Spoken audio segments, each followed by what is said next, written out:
Get to it fast. Right here on the Anycast. Make it strong, make it last. Right here on the Anycast.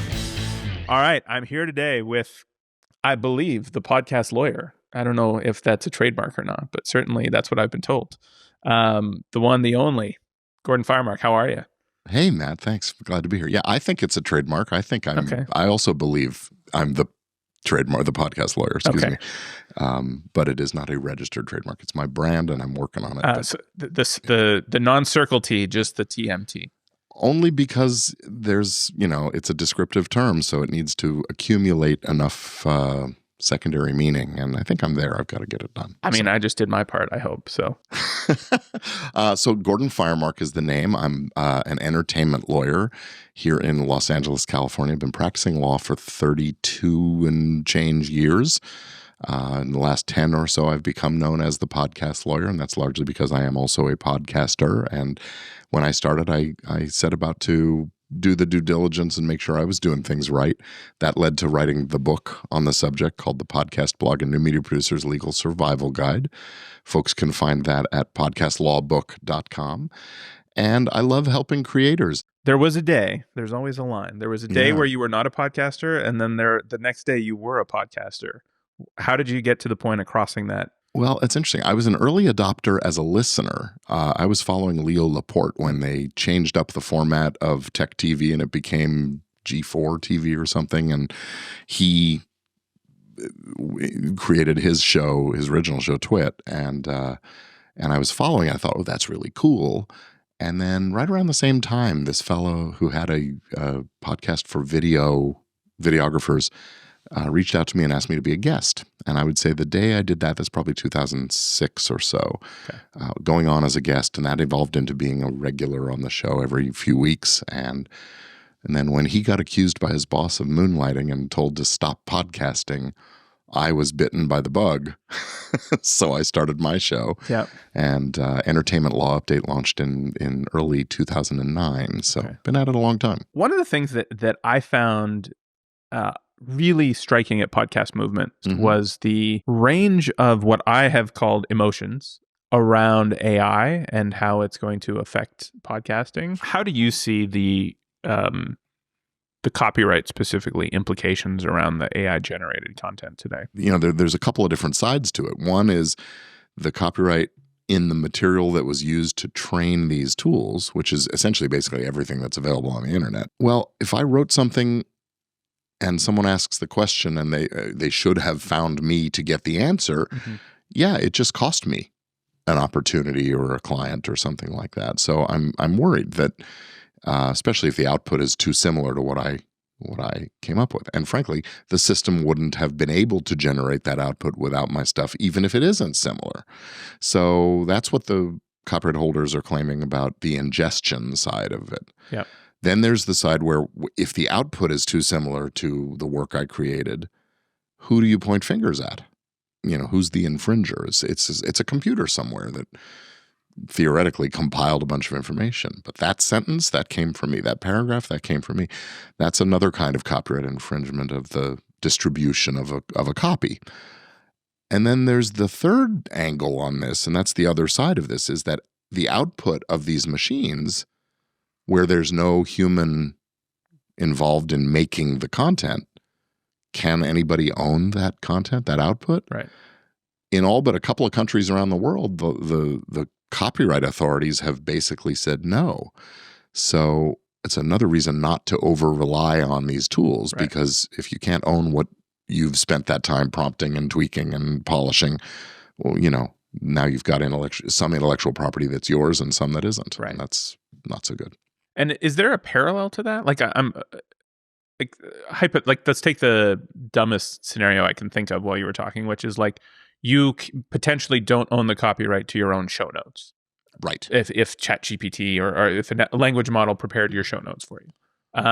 Yeah, that's true. Is there a parallel to that? Like you could, I can't think of anything that would be as absurd, like short of, I hire an intern to do my show notes, and in the intern's contract, I granted that I would give the intern the copyright for any content they produced while writing my show notes for me. What's interesting is that actually I'm going to flip that one on its side, because the truth is, if you don't have the right language in your contract with the intern, and the intern isn't an employee, they actually do own the material they create. Which is one of the things as a lawyer I'm always telling creators is make sure everybody has that work made for hire clause in the contract. Right. And that's true of your guests on the show too. They're helping you co-create this content. Do I co-own this episode of your show? Whatever you think the right thing answer is, yes. Well, I don't want to claim co-ownership of it, so you I'll can sign whatever you put in front. I'll sign whatever you put in front of me. Right. Well, and that's actually one of my sort of evangelical missions, if you will, is to get hosts to use a guest release when they have people come on their show. Yep. And I make it available for free. If anybody's interested, go to podcastrelease.com and give me your email address. I'll send you a release. Yeah. I'll put it this way. This is not a new thing saying that if it's not human authorship, it's not something you can own. A few years ago, maybe a decade ago, there was the case involving the monkey selfie. This photographer went to some, game preserve in, I want to say Borneo or something like that, where there's this band of, I think they're called scarlet-crested macaque. They're a particular primate, and they're really smart. And they, from having seen enough tourists taking selfies, when this photographer realized what he could do, he took the camera, set it on automatic, put it down on a log, and walked away. And when he came back, there was the camera, and the monkeys had been taking selfies. And when Wikipedia tried to post one of these images for an illustration of that monkey, the photographer sued, saying, "Wait a minute, that's mine." And the courts said, "No, you don't. No, it's not." Huh. And the monkey can't own it because it's not a person. I did not have monkey selfie on my bingo card, but that was amazing. It was a weird lawsuit too, because he sued Wikimedia Foundation, and then PETA, the People for Ethical Treatment of Animals, came in and claimed that no, there should be a trust set up for the animals. And I mean, it just went on for 5 years or something like this before the courts finally said, "All of you go away." And as always, the lawyers did just fine. Lawyers came out great. Yeah. What are the biggest striking differences that you would predict today about how the podcasting industry looks 5 years from now compared to today? Well, I think podcasting is already overtaking what we now think of as mainstream media in terms of the attention that it gets from audiences. And I think that's only going to increase. People are going looking for the content they want, and they don't care about all the other stuff. And so nonlinear consumption of media is definitely on a continuing upward trend. I think that means that smart brands are going to put more money into advertising on those platforms, certainly with the big shows. I think it presents great opportunities for smaller niche shows to find ways to monetize that don't necessarily involve advertising. Mm-hmm. Let's face it, the 1,000 true fans principle is there. If you've got 1,000 people listening and they're willing to give you $100 a year, everybody, $100,000, that's nothing to sneeze at. So I think there's opportunity there. From a legal standpoint, I think we're gonna see more disputes between co-creators as relationships start to make their way to the end of the relationships. Mm-hmm. Who owns this thing? It's tough to keep a band together. Right, exactly. So yeah. I talk about the need for having a podcast prenup when you're starting, so that when it's ending, everybody knows what they get and what they're supposed to do and how the buyouts work if somebody's going to continue the show, things like that. And I think more of the public is going to be treating podcasting as normal media, which is a big change from where we were even 10 years ago, when people would still say, "What's a podcast?" Right. Gordon, it was amazing. Thank you for your time. We'll have all the links in the show notes. Everybody should absolutely get the book, because we're all ill-equipped to deal with the stuff that's happening.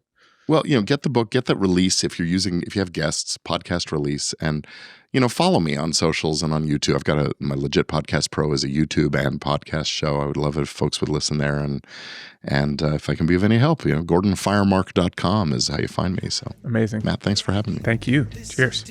Another round, so much more to talk about. Gonna aim to satisfy with help from CacheFly. Get to it fast. Right here on the Anycast. Make it strong, make it last. Right here on the Anycast. The Anycast podcast, brought to you by CacheFly.